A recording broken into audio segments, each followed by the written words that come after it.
نحمده ونصلي على رسوله الكريم أما بعد فأعوذ بالله من الشيطان الرجيم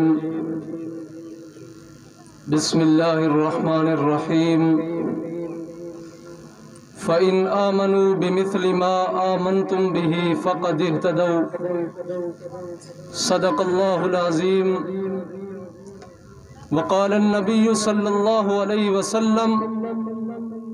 أصحابي كالنجوم فبأيهم اقتديتم اهتديتم أو كما قال عليه الصلاة والسلام کہ اصحاب پیغمبر کے جو طرفدار رہو گے، اصحاب پیغمبر کے جو طرفدار رہو گے، حق پاک کی جنت کے بھی حقدار رہو گے، محبوب کے یاروں سے وفا کرتے ہی رہنا، ارے محبوب کے یاروں سے وفا کرتے ہی رہنا، جس قوم قبیلے سے بھی ہو سردار رہو گے۔ محترم اساتذہ کرام، علماء کرام اور میرے لیے منصفین حضرات اور میرے گلشن حسینیہ کے مستقبل روشن ستاروں، السلام علیکم ورحمۃ اللہ وبرکاتہ۔ آج کی اس پروقار پر رونق دل نشین دلکش محفل مقابلہ کی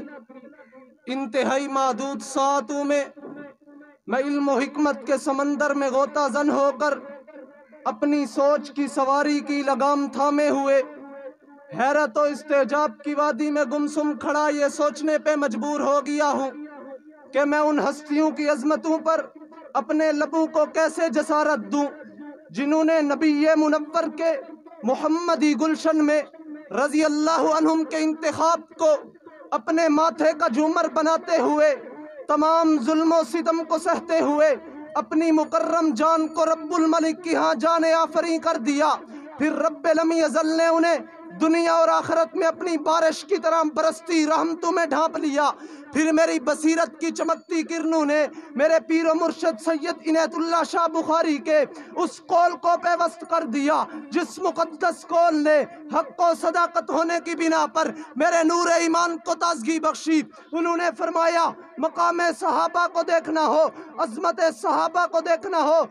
قرآن کے آئینے میں دیکھنا، تاریخ کے خونی اور آکمت پر رکھنا۔ میں اسی قول کو اپنی آنکھوں کے پلکوں کے رکھتے ہوئے جب میں نے نظر کی تیز سواری اپنی منزل مقصود کی طرف بڑھایا تو اس عظیم سفر کی عظیم راہوں پہ کہیں رب کا قرآن ان کے اخلاص کو بیان کرتے ہوئے یبتغون فضلا من اللہ ورضوانا کہتا ہوا نظر آتا ہے، کہیں ان کے رکوع سجود کو بیان کرتے ہوئے تراہم رکان سجدہ کہتا ہوا نظر آتا ہے، کہیں قرآن میں آتا ہے اولئک هم المفلحون، اولئک هم المؤمنون حقا، اولئک هم المتقون، اولئک هم الراشدون۔ کہیں قرآن میں آتا ہے او قیامت تک آنے والی آدم ذریت، اگر تمہیں دعویٰ ہے ایمان کا، دعویٰ ہے مسلمانی کا، دعویٰ ہے عشق رسالت کا، دعویٰ ہے عشق محمد کا، دعویٰ ہے عشق نبوت کا، دعویٰ ہے عشق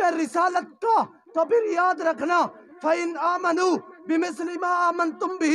فَقَدْ اهْتَدَوْا، اگر ایمان ان جیسا ہوگا تو قبول ہوگا، ورنہ رضا الہی کا حصول ناممکن ہے۔ ایسا کیوں؟ اس لیے کہ دنیا دار الاسباب ہے، اسباب کے تحت اگر صحابہ نہ ہوتے ہم تک قرآن نہ پہنچتا، اگر صحابہ نہ ہوتے ہم تک حدیث نہ پہنچتی، اگر صحابہ نہ ہوتے ہم تک رسول اللہ کی زندگی نہ پہنچتی، اگر صحابہ نہ ہوتے ہم تک جنت جہنم حشر محشر کے حالات نہ پہنچتے، اگر صحابہ نہ ہوتے ہم تک رسول اللہ کی زندگی نہ پہنچتی، اگر صحابہ نہ ہوتے ہم تک اسلام نہ پہنچتا۔ تو پھر میں عشق صحابہ میں ڈوب کر یہ کہنے پہ مجبور ہو گیا ہوں نبی کے صحابہ کا رتبہ بڑا ہے، نبی کے صحابہ کا رتبہ بڑا ہے، ہر ایک ان میں ہادی، ہر ایک رہنما ہے، شریعت کی راہوں پہ ہم کو چلایا، صحابہ کا احسان ہم پر بڑا ہے۔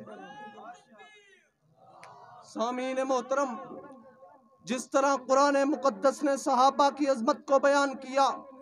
اسی طرح میرے پیارے پیغمبر نے بھی صحابہ کی عظمت کو بیان کیا. کہیں تو میرے آقا نے اپنے یاروں کے بارے میں فرمایا خیر القرون کرنی، کہیں میرے آقا نے اپنے یاروں کو ستاروں سے ملاتے ہوئے فرمایا اصحابی کالنجوم فبأیہم اقتدیتم اہتدیتم، میرے صحابہ ستاروں کی مانند ہیں، ان میں سے جس کی بھی اقتداء کرو گے ہدایت پا جاؤ گے. کہیں تو میرے آقا نے اپنے یاروں کی محبت کو اپنی محبت سے ملاتے ہوئے فرمایا اصحابی کالنجوم فبأیہم اقتدیتم اہتدیتم. کہیں قرآن میں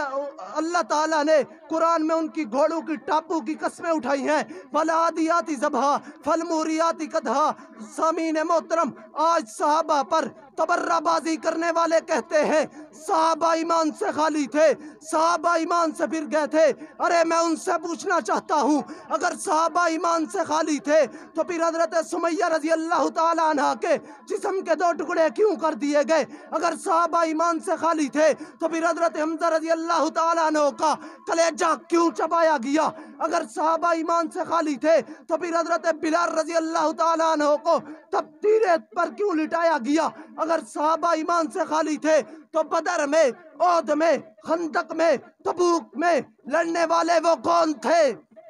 اگر صحابہ کے دیوانے ہو تو میری آواز سے بلند آواز سے کہو بدر میں، احد میں، خندق میں، تبوک میں لڑنے والے وہ کون تھے؟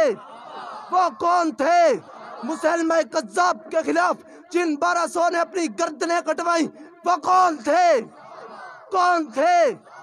سامعین محترم، صحابہ نے اپنا سب کچھ لٹا کر، سب کچھ دین اسلام کو دے کر دنیا والوں کو یہ پیغام دیا ہے کہ وہ کوئی اور ہی ہوں گے کم ہمت جو ظلم و تشدد سہ نہ سکے، شمشیر و سناٹے داروں پہ روداد صداقت کہہ نہ سکے. یہ چشم فلک نے دیکھا ہے طاقت میں جو ہم سے بڑھ کر تھے، طوفان توحید جب بھی اٹھا وہ مد مقابل رہ نہ سکے. وآخر دعوانا الحمدللہ.